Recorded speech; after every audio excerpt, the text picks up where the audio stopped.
sobre temas económicos y temas parlamentarios, porque está con nosotros en la sede de RPP el congresista Carlos Anderson de la bancada de Podemos Perú.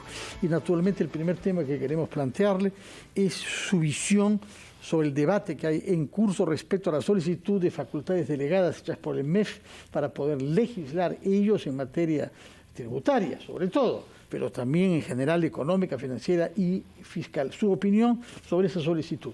Mire, voy a ser bien directo, ¿no? Yo creo que no le debemos dar, pero ni por asomo, facultades para que legislen en materia tributaria.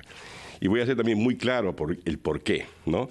Primero porque la tributación es un tema que es básicamente discutido en el Congreso. En los últimos 20 y tantos años no ha habido un solo caso de delegación al Ejecutivo, ¿no?, para que legisle en materia tributaria. Segundo, dar facultades para legislar en un tema tan sensible requiere pues de máxima confianza.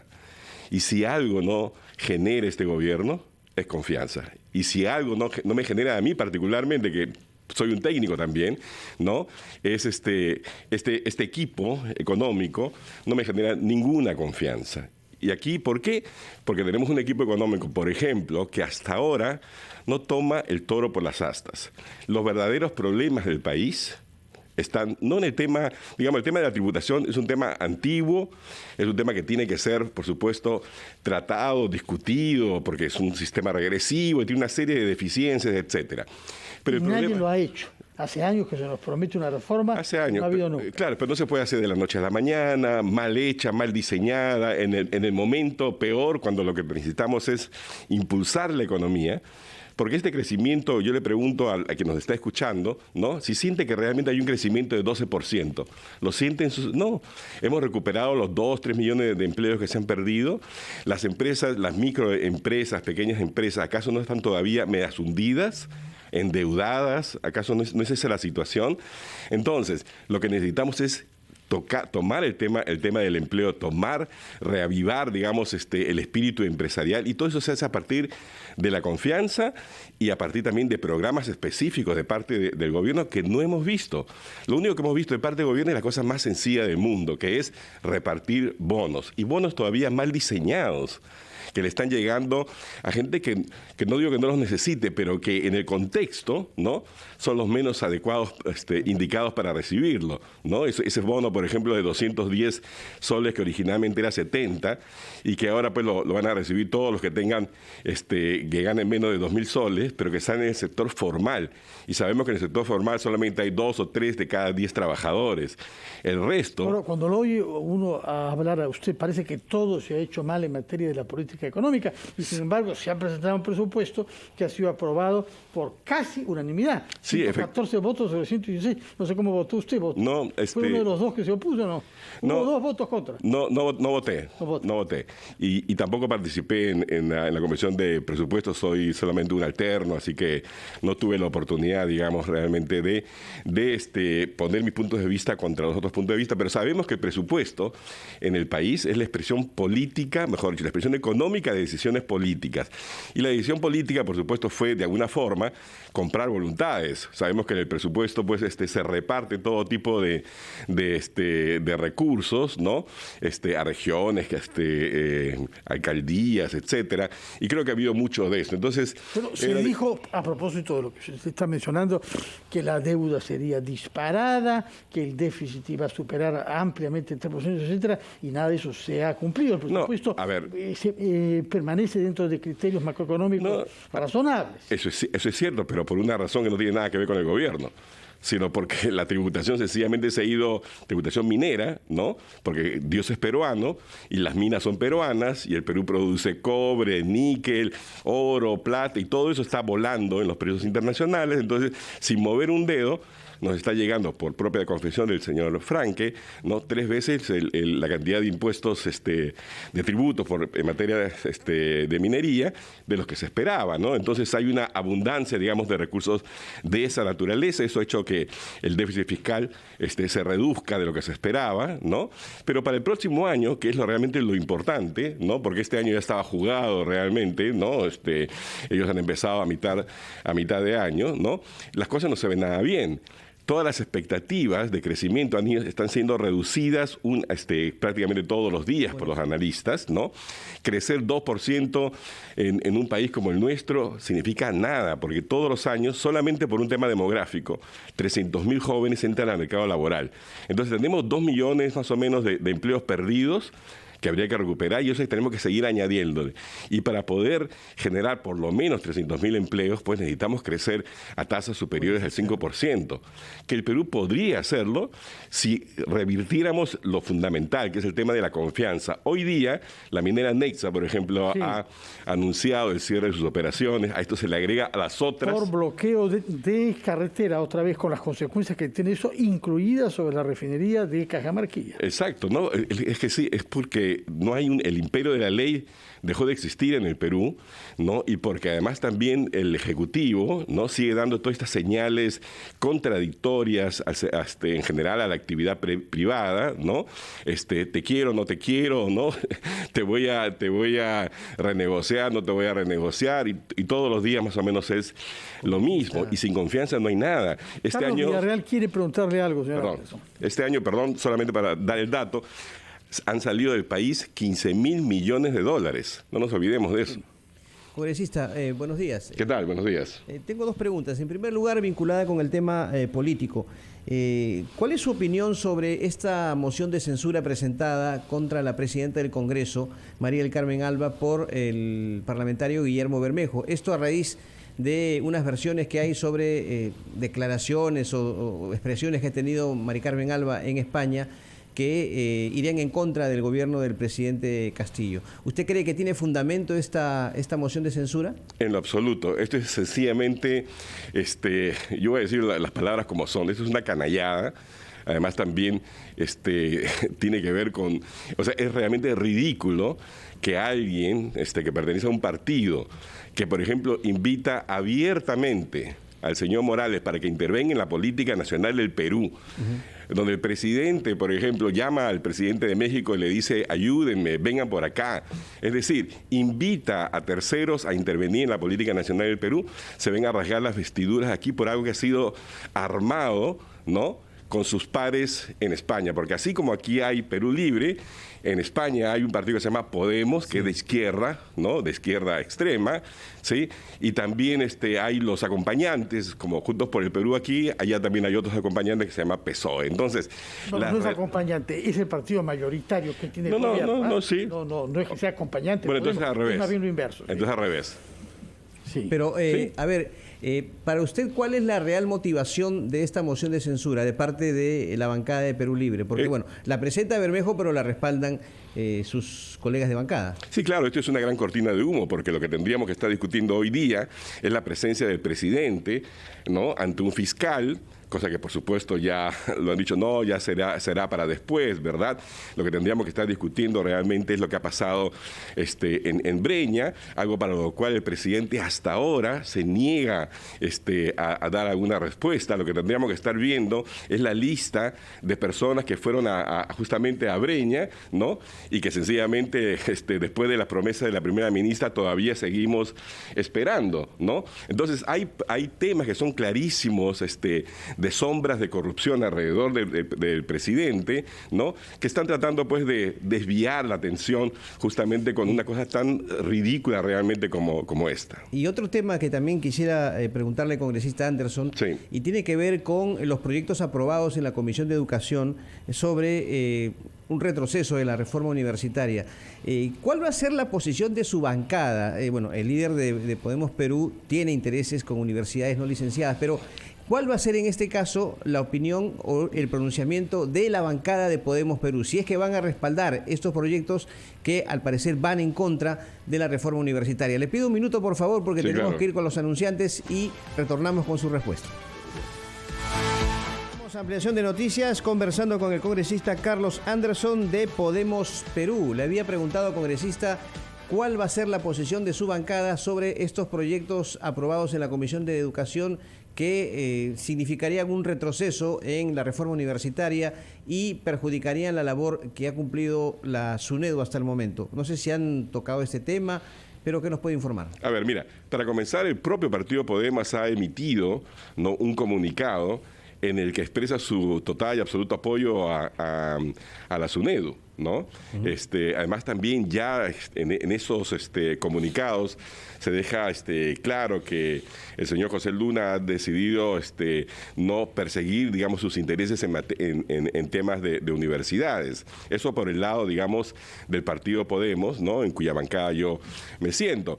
Personalmente me voy a oponer, pero con toda la fuerza de mi voz, ¿no? Porque efectivamente estos son intentos por retroceder las manecillas del reloj y llevarnos a un pasado que ha sido realmente maligno para los estudiantes del país, defraudándolos con diplomas, grados, etcétera, que no han encontrado ningún eco en el mercado laboral. Así que no, mira, la SUNEDU, que no es una entidad, por supuesto, pues, a la que uno por dogma no debería ni siquiera pues, mencionar que tendría que haber mejoras, toda entidad es mejorable. Pero lo que ha hecho la SUNEDU es poner orden, es poner un mínimo de garantías para que se pueda dar una educación de calidad, ¿no? En materia de infraestructura, en materia de profesores, reorientar los recursos hacia la investigación. Así que, nada, la SUNEDU no se toca. De acuerdo, tomamos nota de lo claro que ha sido sobre esto. No hay que retroceder las manecillas de un reloj hacia un pasado nefasto. Eso es lo que se ha dicho y ha defendido Nala SUNEDU. Otro tema que es importante que aclare usted. Usted es miembro de la Comisión de Ética. Exacto.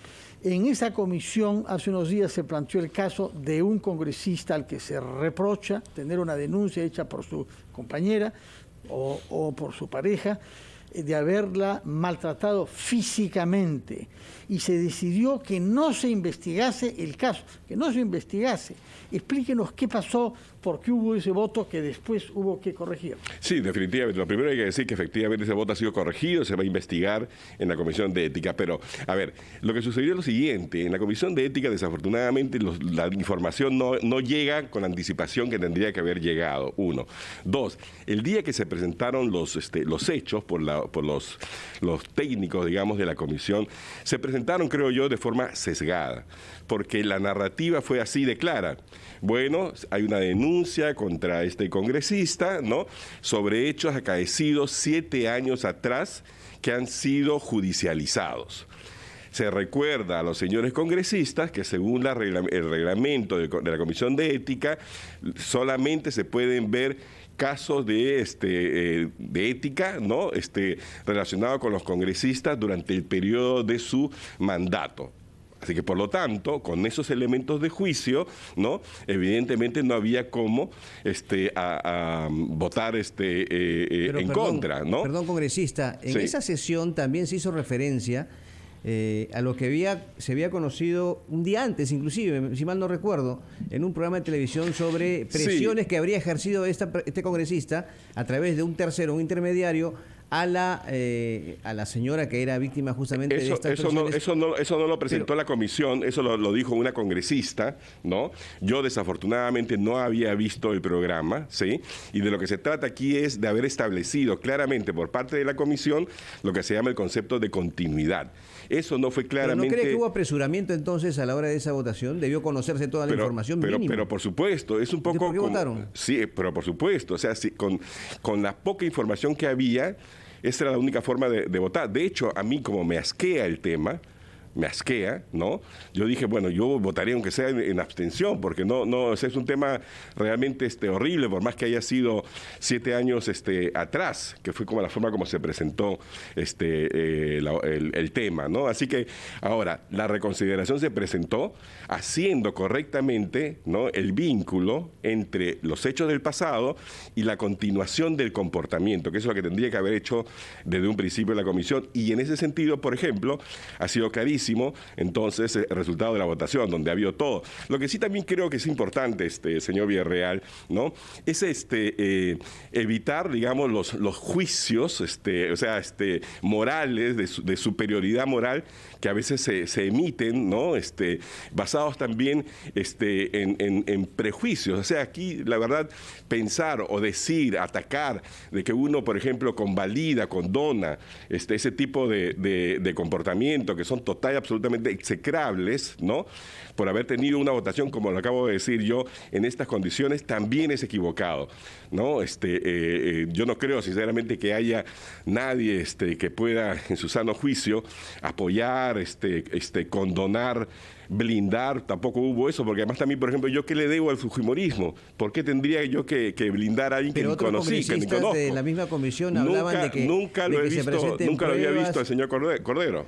Otros congresistas de la comisión hablaban, ¿no? Abiertamente de que no había pruebas, no había cómo demostrar esa situación. Ese es sí, claro. ¿Y eso qué le parece? Hizo todo un alegato legal, ¿no? Un alegato legal con los datos que había. Así que bueno, mira, lo importante es lo siguiente: el señor Cordero va a ser investigado en la Comisión de Ética. Por unanimidad. Pero por supuesto. Ya, ahora, la señora Carol Paredes, que es la presidenta de esa comisión, creo que es de Acción Popular, sí, sostiene que hizo todas las cosas en las reglas, que no escamoteó información, que todo estaba sobre la mesa, y reitera que se actuó desde el punto de vista procedimental de la manera más impecable posible. Sí, bueno, ya hemos dicho en el pasado que necesitamos tener la información con la debida anticipación, porque por más rápido que uno lea, uno puede, evaluar un montón de información en una hora, media hora, ¿no? Cosas por el estilo, así que nada. Tomamos nota entonces que usted celebra sobre este punto que por unanimidad se haya aprobado, rectificando el voto inicial, que ese señor sea objeto de una investigación. Por supuesto, como mínimo. Quisiera, antes de que el tiempo nos gane, regresar al tema económico, que al fin y al cabo es su especialidad. Nos ha anunciado de una manera radical usted votará contra la delegación de facultades delegadas al Ministerio de Economía, y eso significa que ni siquiera parcialmente va a rechazar globalmente la solicitud. A ver, todo va a depender, porque justamente se iba a discutir el viernes pasado, ¿no? El predictamen de la Comisión de Economía, y yo al hacer un análisis comparativo entre, por ejemplo, lo que habíamos resuelto en la Comisión de Constitución, que daba ciertas cosas, hacía tingencias, negaba otras, versus lo que apareció en economía, donde a mí me hubiera encantado, pues, como se los ofrecí a los técnicos, ¿no? Que me involucraran, porque yo puedo hablar de tú a tú de estos temas, ¿no? Y de repente hubo silencio. No me dijeron nada, y cuando veo que prácticamente le estaban dando todo lo que pedía el ministro Franque. Así que yo le dije, bueno, perfecto. Entonces lo discutimos y lo vamos a discutir en público, y sinceramente yo voy a pedir entonces que me aclaren. Quiero resumir, si me permiten, rápidamente cómo ha sido esta conversación, por ejemplo, sobre las facultades. Esto es así, mira, de sencillo, ¿ya? Nos dicen, miren, hay un problema, por ejemplo, con la tributación, ¿okay? Y nos describen el mar, nos describen todos los problemas, y ahí todos estamos de acuerdo. Y sobre todo que es una de las más bajas de América Latina. Sí, por supuesto, pero déjeme terminar. Entonces, describe el problema, todos conocemos el problema, y son muy prolijos, ¿no?, en describir el problema. Y luego dice, bueno, entonces, como aquí está el problema, denos las facultades. Cuando lo que uno dice, pero espérate un momentito, tú dime qué es lo que piensas hacer, ¿no?, para corregir esa situación, ¿ok? Y además también a los técnicos, yo les he preguntado, les he dicho, bueno, ustedes deben haber hecho entonces corrida, modelaje, para saber que lo que piensan proponer va a ser superior al estado de cosas actual, ¿no es cierto? Es lo mínimo que uno debería esperar. Pero dice, bueno, sí, pero todavía no sabemos qué vamos a proponer. Entonces, ¿cómo quiere que te dé? O sea, es simplemente un acto de fe. Y eso no puede ser, pues, porque para que haya un acto de fe tiene que haber suficiente confianza. Y ahí nuevamente vuelvo a la ecuación, ¿no? Ahora bien, ¿qué propone usted en la lucha contra la elusión y la evasión, que es tan grave como un mal marco tributario? Bueno, para comenzar, mira, deberíamos tener una gran policía fiscal tributaria que vaya al norte, ¿no?, y persiga todos los temas de contrabando, al sur igual, todos los conocemos, Madre de Dios, la minería ilegal. O sea, ¿alguien los ha escuchado a ustedes hablar al ministro Franque y a todo el resto de actividades sobre esto? No, hay un silencio en 1000 idiomas, ¿no? Entonces, la tributación tiene que estar legitimada en el país. Desafortunadamente, cuando uno ve monumentos a la ilegitimidad tributaria, como son la minería ilegal, la tala ilegal, la pesca ilegal y todo lo ilegal, y que el Estado se ponga de costado sencillamente y siga tratando de que ese sector formal, donde, fíjense, solamente, ¿cuántos son? 1 de cada 10 trabajadores, por ejemplo, paga impuestos a la renta. 1 de cada 10. En un país donde hay casi 16 millones de personas que conforman la PEA, eso es un número, pues, chiquitito sobre cuyos hombros está todo el peso de la tributación. Entonces, cuando decimos, sí, 14, 15% es uno de los más bajos de América Latina, es verdad, pero como lo soportan un grupo tan reducido, se siente, pero como si fuera... Una última pregunta, por favor, abusando del tiempo. El ministro Franque dio cifras respecto del nivel de tributación de las empresas mineras y dijo que había una notable diferencia con los promedios de Chile. Sí. ¿Esas cifras son exactas? No, el propio, ahora los técnicos nos dicen que le han pedido al Fondo Monetario Internacional que haga un análisis, y la verdad es que no han mostrado ese estudio, ¿no es cierto? Solamente han mostrado la primera página, una página de resumen, donde dice, por ejemplo, ese estudio dice que en realidad el sistema tributario peruano es competitivo, ¿ok? Segundo, que no hay gran diferencia con el de Chile, ¿ok? Y tercero, que no deben tocar, por ejemplo, la base sobre la cual se establece el impuesto, que es la utilidad, ¿no? Porque había la pretensión de que se colocara al tema de las ventas, lo cual hubiera distorsionado todo, porque sabemos que hay veces en las que el costo de extraer el material mineral, ¿no?, es mucho mayor que incluso que el precio que hay en los mercados internacionales. Así que no, mira, además también es bien raro, fíjate, yo lo que les he dicho, y le hemos dicho varios ahí en la comisión, es tenemos la mayor voluntad de trabajar con ellos. Si hay que trabajar 24 horas al día, trabajaremos 24 horas al día, pero hagámoslo sobre proyectos de ley donde nos digan qué es lo que piensan hacer y cuáles van a ser las consecuencias de lo que quieren hacer. O sea, el tiempo corre, porque a fin de mes si eso está listo o no pasa simplemente. Muchas gracias. Hemos conocido su punto de vista sobre universidad, sobre la Comisión de Ética, sobre todo sobre temas económicos y tributarios. Lo que nos sorprende, porque usted es un economista y congresista, miembro de la bancada Podemos Perú. Muchas gracias por su presencia en RPP. Muchas gracias. Que tenga muy buenos días, señor Carlos Anderson. 9 en punto. Nos vamos a los titulares y a los anunciantes y volvemos.